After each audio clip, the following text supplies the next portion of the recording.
Iginiit ni former Senator Antonio Trillanes IV na hindi na makakalaya si dating Pangulong Rodrigo Duterte matapos ang desisyon ng ICC Appeals Chamber na i-reject ang apela nito para sa interim release. Good afternoon, everyone. I suppose this is, you can consider this the next chapter of my continuing reportage to the people about all of the developments concerning the flood control mess that we are confronting right now. Today, what I will be showing you is because alam nyo yung una, there were three phases to the entire process. The first phase was to find out what the ghost projects were, what were the sub-spec projects that were made, what were, etc. Yung problema. The second part is to find out who was responsible so that they can be answerable to the people for whatever it is that they may have done. Kung may kickback na malaki, kung hindi binuo, sinong gumawa niyan, hinanap natin. So that's the second part. The third part is what reforms are we instituting? What did we learn from all of this? From all of this catharsis that we had to go through? What have we learned? One of the things, isa sa pinakamahalagang bagay na maliwanag na lumabas sa lahat ng mga investigasyon, sa lahat ng mga pangyayari, ay nawalan tayo ng transparency. Hindi nakikita ng tao kung ano talaga ang pangyayari sa loob ng pamahalaan. Kaya naman kung ano-anong ginagawa, walang nagsusumbong dahil hindi nakikita na itatago nila. Etong mga wrongdoers na ito, tinatago nila yung kanilang kalokohan. Dahil hindi naman masilip ng pangkaraniwan na tao o kahit ng mga opisyal kung minsan. Maalala ninyo, there was a case that a governor wanted to inspect a flood control project. Yung kontratista ayaw papasukin yung governor doon sa mismong may pulis pa silang kasama. Pinigilan yung governor. That's how bad all of the transparency situation was. Kaya tayo nandito ngayon upang i-roll out, let me use the word, the DPWH Transparency Portal. And ito ay isang sistema na ating binuo upang kahit sino, hindi kailangan opisyal, kahit sino, na kung nais nilang maghanap ng impormasyon tungkol sa isang project, tungkol sa project dun sa kanilang lugar, ay maaari nilang gawin. Kaya ito po, yan yung, that is the title page. And let us use, namili kami para madaling pag-demonstrate, namili kami ng halimbawa, itong Eliseo Trinidad Access Bridge Project sa Pampanga River. Kung titignan ninyo, gamitin nyo yung search bar, makikita ninyo agad sa portal ang implementing office, ang contractor, ang halaga ng proyekto, ang accomplishment, completion date, at yung report. At agad-agad, kung meron kayong tanong, may issue tungkol sa proyektong yan, pwede ninyong pindutin ang report. Yan.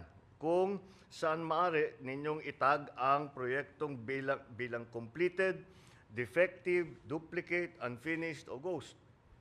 Kung hindi naman, pwede ninyong makita ang ibang impormasyon pa tungkol sa proyekto tulad ng location data, kung nasaan, pati mailagay natin sa mapa, ang location data, map view, at saka yung eksaktong location ng proyekto. Meron ding tab para sa procurement detail. Paano ba pinocure ang mga materyales para dito? Kung saan naman makita ang approved budget para sa isang kontrata, mga petsa ng procurement activities, kailan yung mga buying doon sa mga sa gamit, kung kailan na-advertise, kailan pinabid, kailan inaward, at iba pang mga detalye ng mga kontraktor na lumahok sa bidding at ang mga winning bidder. Meron naman sa document stub, pindutin yan. Document stub naman, maaaring ma-view o ma-download ang mga ito. Ito dahil ginagawa natin full disclosure, dahil karapatan na malaman ng lahat kung paano ginagastos ang pera ng bayan. Bawat proyekto, merong geotag na photo. Saan yung photo? Yan. Geotag na photo. Geotag, ibig sabihin may location, very specific location. Mula simula, habang ginagawa, at hanggang matapos, kung may ghost project, madaling makita ito. Ito'y patunay na ang ating transparency ay may kasamang traceability. Ang isa sa pinakamagandang feature ng Transparency Portal sa pagtutulungan ng DPWH, Philippine Space Agency, at ang pribadong sektor, maaari nyo rin makita ang satellite na images nito. Ito, kagaya niyan. Tiyakin natin na kung may makitang hindi tama o labag sa batas, aksyonan natin kagad. Lalong-lalo na pag ito ay naituro sa atin ng ating mga kababayan. Kaya paulit-ulit kong sinasabi, lahat ng ating mga kapwa Pilipino, huwag kayong magdalawang isip na meron kayong isusumbong ninyo para mapag-aralan namin, matignan namin, ma-assess namin kung talagang may problema o hindi. Para naman mas madali ang pagtatanong, meron tayong AI, gumagamit na tayo ng AI assistant, na sasagot sa inyong specific queries sa Pilipino man o sa Ingles. Dinisenyo ito para makatiyak na kahit hindi ka techie, kahit hindi ka technical, madaling-madaling ayusin ito. English at saka Pinoy at saka Tagalog, pwedeng gamitin ito. Halimbawa, gusto mong malaman ang mga proyekto kontra baha sa Kupang, Muntinlupa. Tutulungan tayo ng AI ng portal na makalap ng lahat ng impormasyon tungkol sa barangay na ito sa Muntinlupa. Kagaya niyan. Hindi. Ito. Dito nasa kanan. Ayun. Alright. Kung halimbawa naman, kayo interesado sa mga proyekto, ipapabid pa lang. Available naman sa portal na ito ang live streaming ng lahat ng ongoing procurement activities ng DPWH.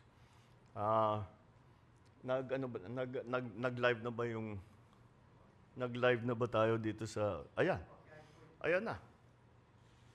Kakasimula lang nito kaya tinatanong ko kung nag-live na mo, kung nag-live na nga. Ayan, yung pwedeng manood sa mismong bidding process.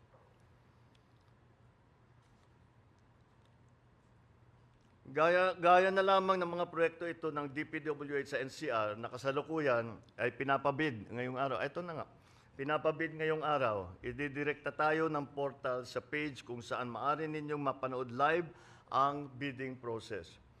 Ito mas komprehensibo sa ating Sumbong sa Pangulo website dahil talagang napakarami na ang informasyon. Ang Transparency Portal ay hindi lang isang website. Ito ay isang pangako. Ito ay isang sagot na digital na pader laban sa korupsyon ay magpapatibay sa ating paniniwala. Ang pamahalaan bukas, tapat at nakikinig sa sambayanan. Kaya hiyakatin natin ang bawat Pilipino na makialam kayo, magtanong, at mag-monitor. Gamitin natin ang bagong portal na ito. Magkasama natin itayo ang isang bagong Pilipinas mas maayos, mas matibay na infrastruktura at buo ang tiwala ng tao sa kanilang pamahalaan. Maraming salamat. Meron lang ako idadagdag. Meron na rin pala portal, just as a postscript, meron na rin ganito ang SSS at saka ng PhilHealth. Kaka-report ng DICT sa akin. So this is one of the reforms na nanggaling sa aming mga natutunan, sa experience na ito, sa kakaimbestiga, sa kakahanap, sa mga proyekto na flood control na talagang marami ang problema. Kaya't sa aking palagay, alam nyo, the sunlight is the best medicine. So open everything up to the sunlight because the people need to know. I hope that this will satisfy this will satisfy our need and our desire that with the process now that people have no faith in, na walang katiwa-tiwala ngayon ang taong bayan. Hindi mo naman sila masisi, pero wala silang tiwala sa sistema ngayon. Ay sana naman ito ay maibalik natin ang kumpiyansa ng ating mga kababayan sa ating pamahalaan. At I know it is just the first step, but it is just the first step. We will keep going on this. All right? Maraming salamat. Thank you. Thank you very much, Mr. President. Ang unang tanong po, Mr. President, kay Raquel Bayan ng Radyo Pilipinas. Good afternoon po, Mr. President. Sir, yung sumbong sa Pangulo Portal naging... Dito po, sir. There you go. Oh, Apo. there. Sir, yung sumbong sa Pangulo Portal, naging effective po siya kasi may direct access po kayo doon. Kayo po mismo yung sumisilip ng mga information na dinadala doon. With this transparency portal, sir, magkakaroon rin po ba kayo ng access dito? And if not, paano po tayo makakasiguro na tama yung mga information na ilalagay dyan? Good question. Oh, tama. We have to, kasi kailangan talaga paulit-ulit natin tinitignan ito to make sure, first of all, that kasi baka mapalitan yung mga information, baka mapalitan yung mga numero, mga date, whatever it is. We will make sure, we will be constantly monitoring this. Mabuti nga na may AI na kasi that makes the job much easier. That it will make sure that the data has not, the base data has not changed. You can already program it to do it every second, di ba? So, yes, we will employ all of those tools.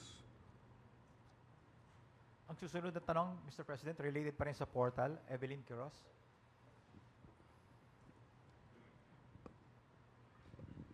Good afternoon, Mr. President. Clarification lang po, ito pong portal, ginawa po ng DPWH with the help of PADSI, Philippine Aerospace po.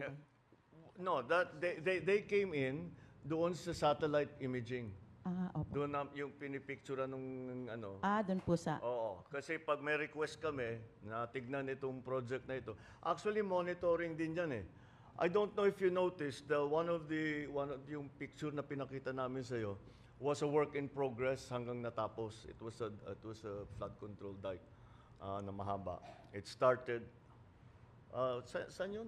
Yung tinitingnan natin kanina. Anyway, it was one of those and that's constant naman ang monitoring. Before, hindi natin ginagawa. And then, follow-up po, Mr. President. Pinakita po kanina dito yung actual bidding po sa isang lugar, kung saan man pong DP District Office. Pero yung pre-qualification po ba, yung before po na actual bidding, kasama din po ba dito sa portal natin? No, because the pre-qual is not sa back na lang yung pupunta. Yung sa the pre-qual is not done like that way. The pre-qualification is done in an office pinag-usapan na kinokomperensya yan. So it's not useful for anybody to watch it. Pero kung merong ginagawa doon sa pre-qualification, lalabas sa bidding yan eh. Ba't yan lang ang nag-bid? Ba't nawala si ganito, si ganyan, si ganyan, si ganyan? Di ba? Lalabas at lalabas yan eh. Mr. President, Baka last question na lang po. Sure. Yung pong sinabi nyo kanina, nag-start po yung from anong agency, how much, sino po yung contractor, yung pang hanggang sa matapos, meron po tayong picture from start to finish. Pero na-consider din po ba ng DPWH na, kasi po ito pong na-file natin ng mga cases sa Sandigan Bayan, kasama po sa mga initial na warrant of arrest, yung po sa mga district offices na mga chief ng planning, sila po yung nag-review o tumitingin po actual sa mga project. Kasama po ba yun na kinonsider din po na pwedeng private na lang po yung para mga PMO na ginagawa ng mga private offices po? Anong, Kung pwede. again, hindi ko naintindihan. Kasi po ngayon, bawat district po, meron po tayong tinatawag na hepe ng planning, Sure. ano po yun, Oo. secretary. Oo. Sila po yung titingin kung ano po yung actual. Eh, yun nga po, dito nga po nagka-problema, hindi ho ba napapalusot? Eh, na-consider po ba, or pwede po ba natin i-consider na magkaroon ng private mga engineers, yung mga PMO na tinatawag po? Para maiwasan po yung maulit ito. Kasi po ang purpose po natin ay maiwasan to, ma-resolve. So, pwede po bang ma-consider yon? Kasi po sa private, yun po ang alam kong ginagawa, Mr. President. Oo nga. Thank you po. Third party? Pwede. Third party inspector? If that's what's necessary, I just hope it doesn't. Basta hindi patagalin yung proseso, bakit hindi? Who will pay for it? Thank you, Mr. President. The next question from Maricel Halili. Hi, sir. Good afternoon. Good Sir, afternoon. on other issue, after the statement of Malacanang that E.S. Bersamin has voluntarily filed his resignation, E.S. Bersamin also spoke to the media saying that he was asked to resign. So, sir, first, was he asked to resign? Why did you decide to let go of both E.S. Bersamin and Secretary Pangandaman? And what does it say about the cabinet that E.S. and Secretary Pangandaman were dragged into this issue? Well, you know, the question about the Chief Luke and myself, wala, nag-usap na kami. And we understand each other, and we decided to keep it between ourselves. There's no bad blood, there is no acrimonious feeling there, so that's fine. Si Sec Mina, because her name was dragged into the whole thing. You know, it makes it clear that whatever is going on, kung ano man ang mga questioning, kung ano man ang mangyayari, we want to be sure that she's not in a position where she might be suspected of influencing all that. Kasi when she's out of government, wala na siyang influensya. So hindi mo masasabing inayos niya yung kaso niya. Thank you, Mr. President. We have time for 2 more questions, Mr. President. All right. Anna from GMA News Online.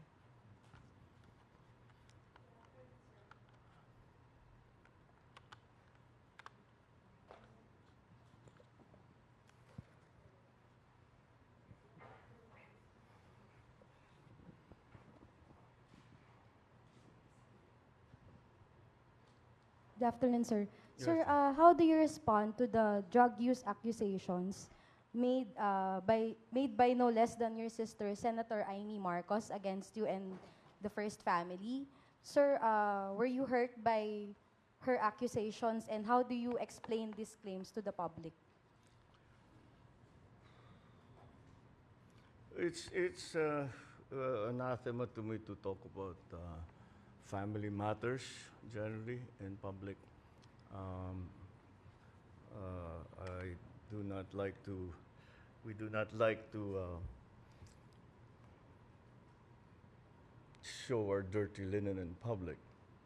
I'll just say this much. For a while now, we've been very worried about my sister. When I say we, I'm talking about friends and family. And the reason that is because the lady that you see talking on TV is not my sister. And that view is shared by our cousins, our friends. Hindi siya yan. Hindi siya yan. So that's why we worry. So we are very worried about her. I hope she feels better soon. Sir, quick follow-up lang po. Nagkausap na po ba kayo, sir? Or do you intend to talk to your sister? We don't really, we no longer travel in the same circles, political or otherwise. So no. Okay, thank you, Mr. Thank you, President. sir. Thank For you. the last question, Kat Domingo, ABS-CBN. Good afternoon, Mr. President. Sir, we understand that you earlier mentioned that you do not want to dignify statements from former Of? you do not want to dignify statements from former Ako Bicol Party List Representative Zaldico, but he came out with a recent video claiming that you receive over 50 billion, if I'm correct, in kickbacks. We know that you don't want to respond to this anymore, but the public begs for your answer. How do you actually convince the public that in this battle of he said versus you said, how do you convince the public that you are the more credible side of the story, and how do you respond to his allegations directly?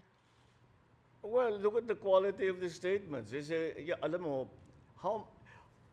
mahaba nang naging mga usapan natin tungkol sa fake news. Anyone can go online and make all kinds of claims and say all kinds of things, paulit-ulit. But it means nothing. For it to mean something, umuwi siya rito. Harapin niya yung mga kaso niya. Kung meron siyang gusto sabihin, sabihin niya. Malalaman naman ng tao yan eh. Patunayan, but come home.